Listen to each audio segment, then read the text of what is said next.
Hello views, welcome to TJMS Tamil channel. ரொம்பவே பரபரப்பாக போயிட்டுருக்க மகாநதி சீரியலோட அப்கமிங் எபிசோடில் எந்த மாதிரியான சுவாரஸ்யமான விஷயங்கள்லாம் வரப்போகுது அப்படின்றத பார்க்கலாம் வாங்க. கொஞ்சம் யோசிச்சு பாருங்களேன். அந்த குடும்பம் கொடைக்கானலில் பிரச்சனை பண்ணாங்க. சரி, அதெல்லாம் ஓகே. சந்தானத்தோடைய இன்னொரு ஃபேமிலி அப்படின்றதுனால அங்கே பிரச்சனை பண்ணியிருக்காங்க. அதெல்லாம் ஒரு பக்கம் இருக்க, இவங்க சென்னையில் வந்ததுக்கப்புறமா அந்த வீட்டில் தான் நாங்கள் இருக்க போகிறோம், இங்கே தான் நாங்கள் தங்க போகிறோம், நீங்கள் இந்த காசை கொடுக்குற வரலும் நாங்கள் இப்படி தான் பண்ணிகிட்ருப்போம் அப்படின்றதுல என்ன லாஜிக் இருக்குது?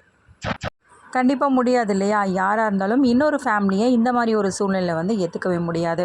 இப்படின்னு எப்படியோ ஒரு வழியாக சமாதானப்படுத்தி விஜயும் அவங்க வீட்டுக்கு கூட்டிகிட்டு போனால், ஏற்கனவே 1008 பிரச்சனை மேலே பிரச்சனை இருக்குது அவங்க வீட்லேயும்.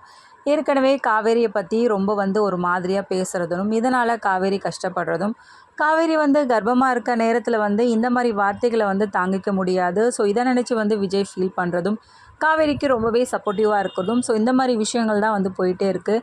யாராக இருந்தாலும் அந்த இடத்துல விஜய் மாதிரி ஒரு நல்ல ஆட்கள் இருக்கும்போது கண்டிப்பாக தன்னோட ஒய்ஃப்காகவும் தன்னோட ஒய்ஃபோட ஃபேமிலிக்காகவும் ஹெல்ப் பண்ணி தான் ஆகணும். ஆனால் இந்த சமயத்தில் என்ன பண்ணுறாங்க, இதே ஒரு டார்கெட்டாக வச்சுக்கிட்டு இவன் எப்போவுமே பொண்டாட்டிக்காக தான் சப்போர்ட் பண்ணிகிட்ருக்கான் அப்படின்ற மாதிரி தான் பேசிகிட்டு இருக்காங்க. சரி, ஓகே, இவங்க பேசுனா ஒரு பக்கம் பேசிட்டு போட்டுமே அப்படின்றது தான் இது பண்ணாமல், அவங்க தாத்தா பாட்டியும் ஒரு பக்கம் விஜய் சமாதானப்படுத்திட்டு அதுக்கப்புறமா இந்த பிரச்சனையை எப்படி சுமூகமாக கொண்டு போகலாம் அப்படின்னு தான் பார்த்துட்ருக்காரு. ஸோ இந்த விஷயத்தில் விஜயை பார்க்கும்போது ரொம்பவே கிரேட் இல்லைங்க. வழியாக தாத்தா பாட்டி நல்லபடியாக பேசி கன்வின்ஸ் பண்ணால் கூட இதை கலைக்கிற மாதிரி கூட்டம் கண்டிப்பாக இருக்குன்னு தான் சொல்ல முடியும். நான் சித்தி ஒரு பக்கம் சின்ன சின்ன விஷயங்கள் சொன்னாலும் அது கண்டிப்பாக பாட்டியோட ஆழமான மனசில் புகுந்து வேறு மாதிரியாக திங்க் பண்ண வைக்குது. இன்னொரு பக்கம் அன்பரசு சொல்லவே தேவையில்ல. இந்த குடும்பத்தில் ஏதாவது பிரச்சனை பண்ணாமா, ஏதாவது ஒரு சின்ன விஷயம் கிடைக்குமா அப்படின்னு தான் அவர் பார்த்துட்ருக்காரு. அவர் என்னங்க பார்க்குறது, விஜய் இருக்கிற வரைக்கும் கண்டிப்பாக இந்த வீட்டில் எப்படி இந்த பிரச்சனையை சுமூகமாக கொண்டு போக முடியுமோ அந்த அளவுக்கு சுமூகமாக அவர் கொண்டு போயிட்டுருக்காரு. உண்மையிலே பார்த்தீங்கன்னா காவேரி ரொம்பவே கொடுத்து வச்சவங்க தான். ஏன்னா இந்த அளவுக்கு எல்லாத்தையும் சாக்ரிஃபைஸ் பண்ணி தன்னோட குடும்பத்துக்காக எல்லாத்தையும் விட்டு கொடுத்து இந்த மாதிரி எப்போவுமே சப்போர்ட்டிவான ஒரு ஹஸ்பண்ட் கிடைக்கிறது எவ்வளோ பெரிய விஷயங்க ஒரு பொண்ணுக்கு.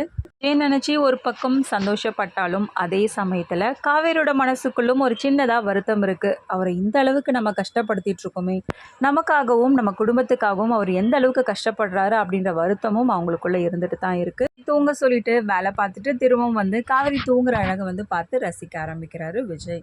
விஜயோட மைண்ட் வாய்ஸில், நீ எதையுமே நினச்சி கவலைப்படாதடி, எல்லாமே கூடிய சீக்கிரமே நான் சரி பண்ணிடுவேன் அப்படின்னு சொன்னபடியே அப்படியே விஜய் படுத்து தூங்குறாரு. காலையில் எழுந்ததும் பார்த்தீங்கன்னா சாரதாம்மா ஒரே டென்ஷனோடு இருக்காங்க. ஏன்னா இந்த ஃபேமிலி இங்கே இருக்கிறத நினச்சி சாரதாம்மா நினைக்கிற மாதிரியே நம்மளை இந்த வீட்டில் விட்டதே பெரிய விஷயம், இதில் வேறு இன்னொரு ஃபேமிலி தங்கியிருக்குன்னா கண்டிப்பாக அவங்களோட மனநிலைமை எப்படி இருக்கும் அப்படின்றத புரிஞ்சுக்கிட்டு தான் சாரதாம்மா நினச்சி பார்க்குறாங்க. தம்பிக்கிட்ட இதை பற்றி பேசுனா, அத்தை நீங்கள் இதை பற்றி எதுவும் கண்டுக்காதீங்க, இந்த பிரச்சனையை நான் முடிச்சு வைக்கிறேன் அப்படின்னு சொல்லிட்டு விஜய் சமாதானப்படுத்த தான் பார்க்குறாரு. என்னதான் விஜய் ஒவ்வொரு விஷயங்களையும் பார்த்து பார்த்து எந்த ஒரு பிரச்சனையும் வரக்கூடாது அப்படின்னு சொல்லிட்டு பார்த்தாலும் கடைசியாக திரும்பவும் ஒரு பிரச்சனை வராமல் வந்திருக்க ஃபேமிலி என்ன பண்ணுறாங்க, அவங்க ஃப்ரீடமாக ஹாலில் உட்காந்துட்டு இருக்கிறத பார்த்து பாட்டிக்கு ஒன்றுமே புரியல, பயங்கரமாக கோவப்பட ஆரம்பிக்கிறாங்க. இதை பற்றி ராதா கிட்டேயும் கலந்து பேசுகிறாங்க. என்னடி இது, இவங்களை வீட்டுக்கு கூட்டிகிட்டு வச்சு அங்கே எங்கே உட்காந்துட்ருக்காங்களே, நமக்கு தான் போய் உட்காரத்துக்கே ஒரு மாதிரியாக இருக்குது, இது நம்ம வீடு மாதிரி எனக்கு தெரியல அப்படின்ற மாதிரி பேசிகிட்டு இருக்காங்க. ஆமாம்மா, இது எல்லாமே விஜய் பண்ண வேலை தானம்மா, இது எல்லாத்துக்கும் காரணம் அந்த காவேரி தானே அப்படின்னு சொல்லிட்டு காவேரி சாக்கு அப்படின்னு சொல்லிட்டு என்ன பண்ணுறாங்க, காவேரி மேலே உள்ள கோபத்தை அதிகப்படுத்துகிற மாதிரி பேசிகிட்டு இருக்காங்க ராதா. தாத்தா கிட்டேயும் சொல்ல, தாத்தா இதை பற்றி விஜய்கிட்ட போய் பேசுகிறாரு. தாத்தா நீங்கள் வருத்தப்படாதீங்க, நான் சரி பண்ணிடுறேன் அப்படின்னு சொல்லிட்டு என்ன பண்ணுறாங்க, ஃபேமிலியில் கிருஷ்ணாவை கூப்பிட்டு பேச ஆரம்பிக்கிறாங்க. ப்ரோ, ஒரே ஒரு விஷயம் சொல்லட்டுமா, தயவுசெய்து இங்கெல்லாம் உட்காராதீங்க ப்ரோ, மற்றவங்களுக்கு அது கம்ஃபர்டபுளாக இல்லை அப்படின்ற மாதிரி. ப்ரோ நீங்கள் இப்படி பேசினா எப்படி, எவ்வளோ நேரம் தான் நாங்கள் ரூம்லேயே உட்காந்துட்டு இருக்க முடியும், இன்னும் நீங்கள் கொஞ்சம் கூட புரிஞ்சிக்காத மாதிரியே பேசிகிட்டு இருக்கீங்க, இங்கே எவ்வளோ பெரிய பிரச்சனை நடந்துகிட்ருக்கு, இந்த சமயத்துலேயும் உங்களை இந்த வீட்டில் தங்க வச்சுருக்கேன் நான், ஆனால் இதை நீங்கள் கொஞ்சம் கூட புரிஞ்சிக்காமல் உங்களுக்கு ஃபேவராக பண்ணுற மாதிரிலாம் பண்ணிகிட்ருக்கீங்க அப்படின்னு சொல்லிட்டு விஜய் கேள்வி எழுப்புறாரு. எதுக்காகங்க எங்களை அட்ஜஸ்ட் பண்ணிட்டு போகணும், நாங்கள் தான் சொல்லிகிட்ருக்கோமே, எங்களுக்கு சேர வேண்டியதை எங்களுக்கு கொடுக்க வேண்டியதை கொடுத்தா நாங்கள் பாட்டு கிளம்பி போயிட்டே இருக்க போகிறோம், அப்புறம் எப்படி உங்களுக்கு நாங்கள் தொல்லை பண்ணுவோம் அப்படின்ற மாதிரி கிருஷ்ணாவும் கேள்வி எழுப்புறாரு.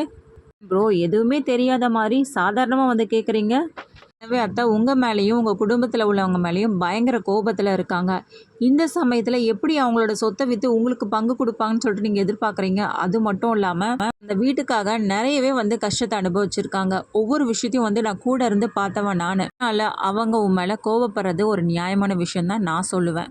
மட்டும் இல்லை ப்ரோ, இதில் அவங்களோட முடிவு தான் முக்கியமான முடிவாக வந்து நான் எடுத்துப்பேன் அப்படின்னு சொல்லிட்டு விஜய் சொல்கிறாங்க. பாருங்க, நீங்கள் என்ன முடிவு எடுக்கிறீங்களோ அது உங்களோட விருப்பம். எங்களுக்கு என்ன சேரணுமோ அதை நீங்கள் கொடுத்துட்டு போயிட்டே இருங்களேன். அப்புறம் எதுக்காக தேவையில்லாத இந்த பேச்செல்லாம் வரப்போகுது? மாதிரி எங்களோட உரிமையும் நாங்களாம் விட்டு கொடுக்க முடியாது. எங்களுக்கு கிடைக்க வேண்டியது கிடைக்கிற வரலும் நாங்கள் இங்கேருந்து போராடுவோம். என்ன பண்ணணுமோ அதை பண்ணிகிட்டே தான் இருப்போம். உங்களை டிஸ்டர்ப் பண்ணிகிட்டே தான் இருப்போம் அப்படின்ற மாதிரி வந்து பேசிகிட்டு இருக்காங்க. கேட்ட விஜயும் பார்த்தீங்கன்னா பயங்கரமாக கோபப்பட்டு கிருஷ்ணாவோட சட்டையும் வந்து பிடிக்க போயிடுறாங்க. வேணாம் ப்ரோ, இதெல்லாம் தப்பு அப்படின்னு சொல்லிட்டு வந்து பேசினதுக்கு அப்புறமா எவ்வளோ அமைதியாக இருக்கணும் அப்படின்னு சொல்லிட்டு பொறுமையாக பேசிகிட்டு இருக்கேன். என்னை பற்றி உங்களுக்கு தெரியாது. நீங்கள் சுமூகமாக பேசி முடிக்கணும் அப்படின்ற ஒரே காரணத்துக்காக மட்டும்தான் நான் உங்ககிட்ட பொறுமையாக பேசிகிட்டு இருக்கேன். ஆனால் நீங்கள் எதையோ பேசிகிட்டு இருக்கீங்க.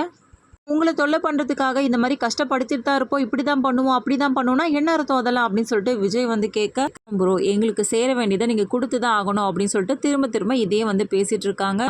ஒரு பக்கம் யோசிக்க, அதுக்கப்புறமா சில சமயங்களில் வந்து விஜயோட மனசுக்குள்ளே ஒரு கேள்வி எழும்புது. இது எல்லாத்துக்குமே பின்னாடி அந்த பசுபதியனா இருப்பானோ? ஏன்னா இந்த அளவுக்கு டார்ச்சர் பண்ணிட்டு இருக்காங்களே. கனல் வீட்டில இருந்து சென்னைக்கு கரெக்டாக தேடி கண்டுபிடிச்சிட்டு வந்துட்டாங்க. அது மட்டும் இல்லாமல் அங்கேருந்தும் பார்த்தோன்னா நம்ம வீட்டுக்கு வந்து அட்ரஸ் தெரிஞ்சு கரெக்டாக வந்துட்டாங்க. இதெல்லாம் எப்படி அவங்களுக்கு தெரிய வரும்? கண்டிப்பாக இதுக்கு பின்னாடி அந்த பசுபதி தான் இருக்கணும் அப்படின்ற உண்மையை வந்து கண்டுபிடிக்கிறாங்க.